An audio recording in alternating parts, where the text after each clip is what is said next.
Oi, pessoal. Meu nome é Carla Menezes, sou repórter do Estadão e hoje a gente está aqui para tirar as dúvidas de vocês sobre o uso das máscaras, um assunto super importante que a gente precisa debater. A gente abriu uma caixinha de perguntas lá no Instagram e vamos responder aqui as dúvidas que vocês enviaram. Eu vou contar com a ajuda da Beatriz Klimek, que é doutoranda em saúde coletiva e também é uma das pessoas por trás do Instagram Qual Máscara, @qualmáscara, que inclusive eu indico vocês seguirem e acompanharem todos os posts dela. Oi, Beatriz! Oi, Carla, tudo bem? Muito obrigada pelo convite. Vamos ver o que as pessoas têm como dúvida. Vamos lá, vou começar aqui já com a primeira pergunta. Como saber que a máscara está protegendo? Boa. A gente faz alguns testes, a gente tem que pensar que a máscara ela tem vários jeitos diferentes, né? Assim, cada marca, cada pessoa que fabrica, enfim, faz ela de uma forma diferente. Então, o que a gente tem que ter atenção? A gente recomenda que o tecido não seja elástico, porque quando você tem um tecido elástico, conforme você abre ele, né? Assim, isso aqui é um exemplo qualquer, para colocar no rosto, a trama se amplia. Então, um bom teste para você fazer é o teste da luz. Você coloca ele contra a luz e quando você estica o tecido, se você consegue visualizar, fica mais claro o tecido, você consegue ver a luz, significa que ela não é um bom material filtrante. Isso é uma das coisas para a gente pensar. Outra coisa é pensar o ajuste dela no rosto. Ela tem que estar bem, assim, realmente bem vedada no seu rosto, sem deixar espaços. Então, quando você respira forte, você faz assim com a mão e respira forte, não pode ficar saindo ar, né? Nem perto do nariz, nem nas laterais, nem embaixo. Isso é uma das outras formas que a gente tem de saber se ela está te protegendo bem. Foi uma das perguntas mais populares, uma das que a gente mais recebeu. A máscara de pano, com as novas variantes, ainda confere proteção? Ótima pergunta. Ela confere um certo grau de proteção. As novas variantes, elas são mais transmissíveis, mas a forma de contaminação ainda é a mesma. A gente sabe hoje que a gente tem que prestar muito mais atenção no ar que a gente respira, então na ventilação do ambiente, o quanto a máscara está vedando, do que necessariamente aqueles protocolos de sanitização dos espaços, né? Assim, isso tudo é importante, mas a máscara, conforme a gente foi aprendendo mais sobre o vírus, a gente foi vendo que ela é cada vez mais importante.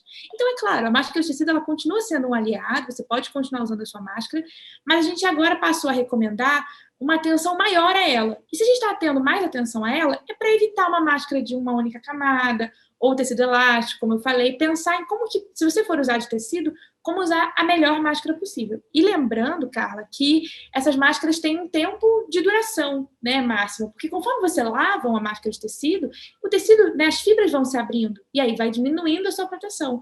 Então, a Anvisa, ela recomenda no máximo 30 lavagens de uma máscara de tecido. Isso também é uma coisa para você ter em mente. Pô, será que eu estou usando essa mesma máscara desde o começo da pandemia? Já é bom trocar. É preciso usar as máscaras mais potentes, como a N95, PFF2, nessa nova fase da pandemia? Acredito que por conta das novas variantes. Sim, essa pergunta é boa porque a gente sempre teve, desde o começo da pandemia, a PFF2 como a melhor máscara. Isso sempre foi, tanto que ela é a máscara utilizada em UTIs de Covid, por médicos que lidam com pacientes, ela é a máscara recomendada. A questão que a gente tinha, e se você lê as recomendações da OMS no início da pandemia, elas têm muito a ver com, como é que eu vou dizer, com a falta, né, com a possibilidade de falta desses insumos. Então, no começo da pandemia, a gente via muita dificuldade para os médicos e para os hospitais comprarem esse tipo de máscara. De início, a gente reservava essas máscaras para quem realmente precisava. Agora que a gente não precisa disso, a indústria já se adaptou, tem cada vez mais empresas aumentando a sua produção e, somada a isso, como você disse, as novas variantes e um momento que a gente está vivendo de que não só as novas variantes, mas o grau de transmissibilidade, da quantidade de pessoas infectadas tão alta, passa a ser uma opção que a gente pode falar disso, mas que é razoavelmente barata e segura, muito mais segura do que uma máscara de tecido para os momentos que a gente está vivendo. Quando saber que o ambiente para o qual eu estou indo, a máscara mais adequada é a PFF2? Certo. Quais são esses ambientes? Certo. A gente recomenda espaços fechados no geral, né? A gente pode fazer aí uma diferenciação entre ambientes ao ar livre, que aí, dependendo dele, você tem que avaliar. Eu acho que, no fim das contas, Carla, a gente sempre tem que avaliar o grau do risco. Por que eu estou dizendo isso?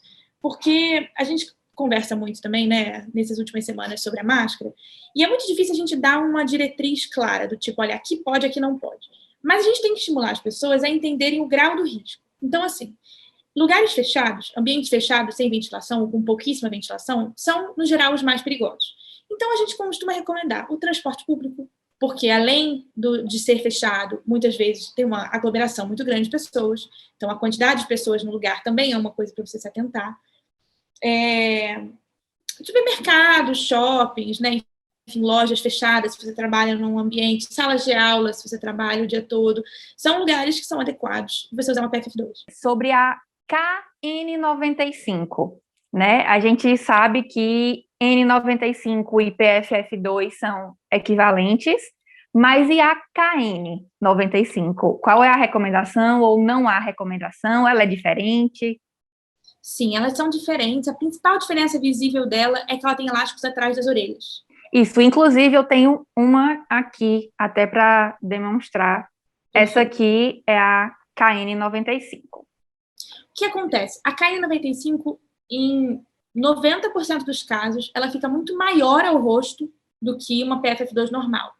Ela fica muito mais frouxa mesmo no rosto, maior, sim, porque justamente ela tem outros padrões. É isso que a gente tem que pensar. A KN95 ela é um modelo chinês. O que não haveria problema, né? Assim, enfim, a variação é como o modelo americano, a N95. Enfim. A diferença é que no Brasil a gente tem outro tipo de modelo, de regra para as PFF2 e, assim, seguindo também o modelo americano. E por isso a gente, junto a isso, a gente tem uma enorme porcentagem de máscaras que não correspondem à porcentagem de eficácia necessária para ela ser uma N95, uma PFF2, circulando no mercado. Então, tem estudos, pegaram um exemplo de máscaras nos Estados Unidos, KN95, que estavam circulando, e, assim, 80% delas não tinha nem os 20%, nem 20% dos 94%, 95% que precisa chegar para ser uma PFF2. Então, pelo grande número de falsificados no mercado, assim, as importações aos montes que a gente vai fazendo desde o começo da pandemia para o Brasil, que a gente não tem certificação, não tem como confirmar. Máscara tripla descartável ou máscara de pano? Qual é a melhor? Essa é uma boa pergunta e ela é difícil de responder, porque quando a gente fala, como eu disse, a gente pode ter vários tipos de marcas e vários tipos de fabricações desses dois modelos. No geral, a gente costuma recomendar mais a máscara cirúrgica, nesse caso, né, o que a gente está chamando de descartável nesse sentido, porque a capacidade filtrante dela, no geral, é melhor. Mas... E é essa daqui, estou só aproveitando para mostrar. Isso. O problema dela é que ela é descartável, então ela só dura um uso mesmo, você não pode botar ela para descansar, para reutilizar, não tem reuso seguro nesse caso, e o fato de que a vedação dela é ruim. Então, é difícil dizer, né? Assim, talvez você pode ter uma máscara de tecido bem ajustada no rosto, que vede bem, que o tecido seja bom para filtrar. Então, por isso que a gente está recomendando mais esse uso duplo nesse caso, porque você resolve esses dois problemas. A gente tem que pensar que essas duas máscaras, elas têm vantagens e desvantagens. A máscara cirúrgica, ela tem uma eficiência de filtração melhor do que a de tecido, no geral, mas ela não veda bem no rosto. Quem já botou a máscara cirúrgica no rosto sabe que ela fica, né, com espaço, isso é normal.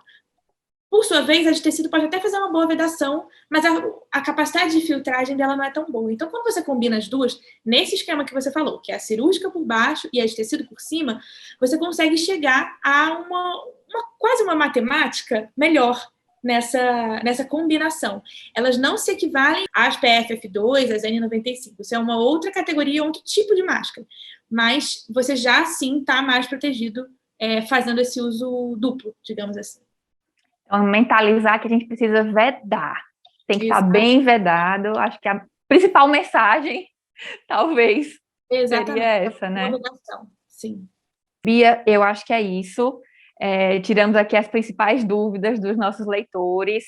Quem quiser te achar nas redes, recomenda aí o seu Instagram, por favor. A gente é @ né, Qual Máscara em todas as redes, no Twitter, no Instagram e no Facebook também, Qual Máscara. E a gente tem agora um site, que é qualmascara.com, onde também a gente tem um FAQ de dúvidas, as principais informações, e a gente também está começando um movimento de convencer as prefeituras, né, de que é importante fazer a distribuição desses EPIs, que uma das formas que a gente tem hoje de conter a pandemia é conseguir fazer uma distribuição, um acesso, né, a gente usa um movimento que foi criado por alguns colegas, que se chama PFF para Todos, que as pessoas consigam todas ter acesso a esse tipo de proteção individual para a gente conseguir, se tudo der certo, frear aí esse cenário que a gente está vivendo.